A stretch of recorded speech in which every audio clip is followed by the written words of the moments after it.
We're back. I apologize. I needed it. I've been tired.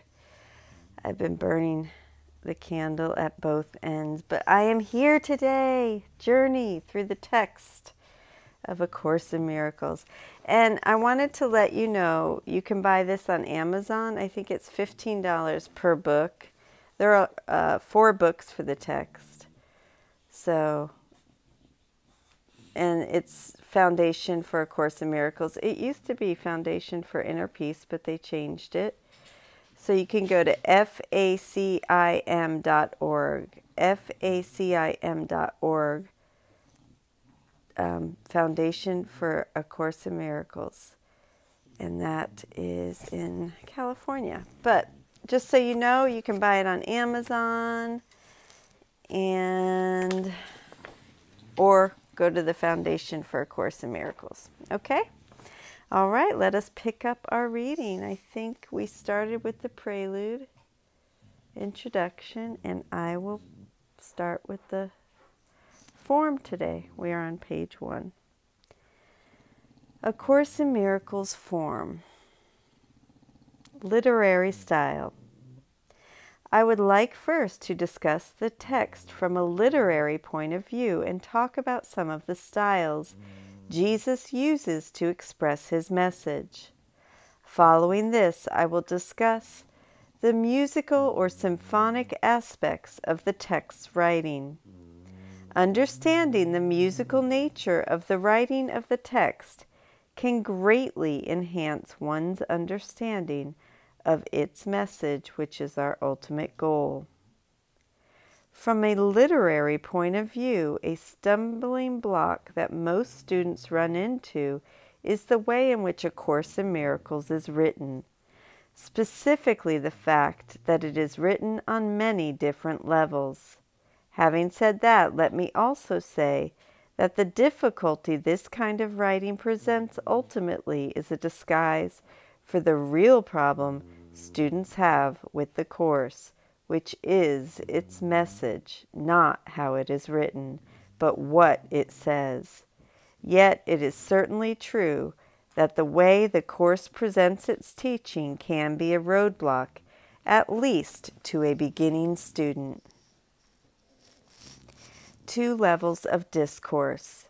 When I began teaching A Course in Miracles in the mid-70s, one of the points I emphasized was the different levels on which the Course, and specifically the text, was written. In these early years, I often spoke about what I referred to as Level 1 and Level 2.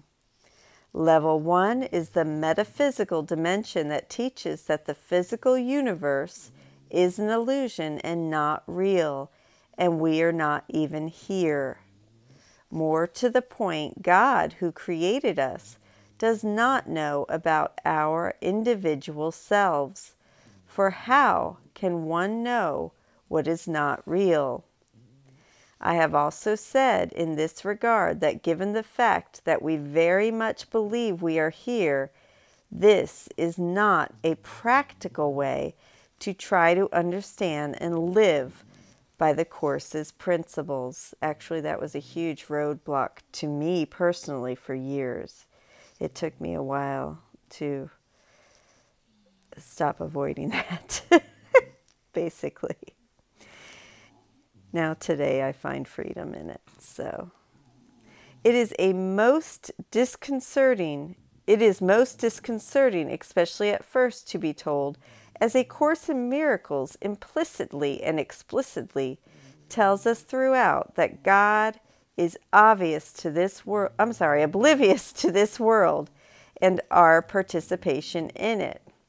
Therefore, there is a second level, Level 2, that constitutes the more practical side of the Course and deals with the distinction not between truth and illusion, but between the Holy Spirit's right-minded way of looking at the illusion, which is forgiveness, and the ego's wrong-minded way, guilt and judgment.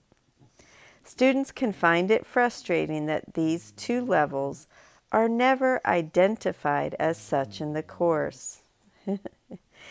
Incidentally, in chapters 1 and 2, Jesus refers to different levels, but he means the levels of mind and body, not what I am speaking of here. Not only are these two levels not identified as such, but they interchange throughout, sometimes even in the same sentence. There remains a method in this madness of writing, however, in that one can recognize that these different levels represent different aspects of our spiritual journey. A Course in Miracles itself provides us with a helpful image, where Jesus speaks of our spiritual process as analogous to climbing a ladder. See text 28:3-1-2. One of the most prominent uses of this analogy occurs in the first part of the Song of Prayer, which we just read, the pamphlet Helen Schucman had taken down after the course was completed. The bottom rung of the ladder reflects the identification with the physical, psychological self we call ourselves, our experience as a body in the material world. The ladder's top rung reflects the end of the journey, the acceptance of the atonement for ourselves, and the attainment of the real world. When we achieve that state, the ladder disappears and we are back in the heaven we never truly left. What is so impressive about A Course in Miracles as a spiritual thought system is that there is something there for all students regardless of the rung they are on. Its different levels of writing reflect these different stages of our journey home, as seen in the following specific illustrations. God. God is spoken of in A Course in Miracles in multitudinous ways. For those on the bottom rung of the ladder, he is a person, a father in fact. The adjectives used to describe him are those we all would like to have identified with our own Father. Loving, kind, merciful, compassionate, comforting, forgiving, one who is always there to help, to meet our needs, etc.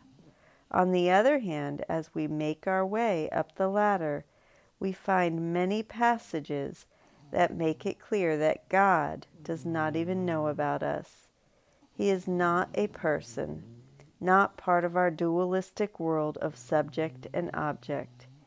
Even one of the more important terms the Course uses to designate God, Creator, is part of that dualistic experience. In the heaven of perfect love and wholeness, there can be no distinction between Creator and created. There is only the living oneness that we will discuss in the second part of this introduction.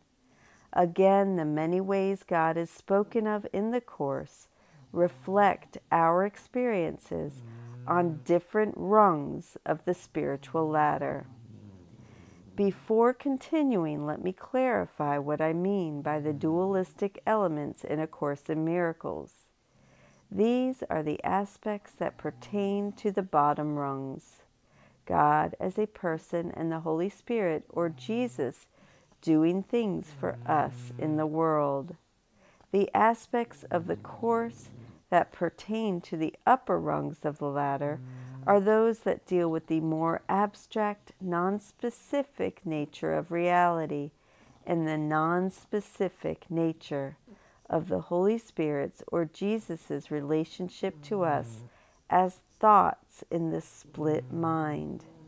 This too will be elaborated on the second part of the introduction. I'm going to go ahead and stop there today. We will pick up tomorrow on prayers to God. And I thank you so much in advance for your patience with me. It is certainly my intention to read every day and to record a new meditation every day. But sometimes I need a break, so I will not. I a 2-day break this time. I've been struggling because I have a remote job, and I've been struggling with my time management right now. It's a new job I just started 2 weeks ago.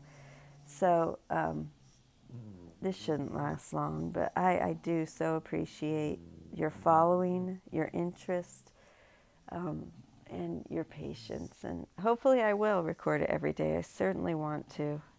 This is my life. This is everything to me, and I love, love, love being in the material of A Course in Miracles in whatever way that I am able to.